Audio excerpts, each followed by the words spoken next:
Hello everyone, how are you doing? This is MD Tech here with another quick tutorial. In today's tutorial, I'm going to show you guys how to stop or prevent people from posting on your Facebook timeline on the Facebook app on your Android or iOS device. So this should hopefully be a pretty straightforward process here, guys. And without further ado, let's go ahead and jump right into it. So all you have to do is open up the Facebook app and select your profile icon at the top right. You want to go down and select Settings and Privacy, and then select the Settings button. Scroll down on this page underneath Audience and Visibility and select Profile and Tagging.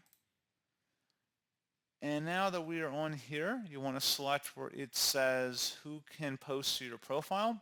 Click inside of here, and you can select either Friends or Only Me, so you can do one or the other, whatever your preference is. And then you would select Save to save it, and that's all you'd have to do. So pretty straightforward process, and as always, thank you for watching. I do hope that I was able to help you out, and I do look forward to catching you all in the next tutorial. Goodbye.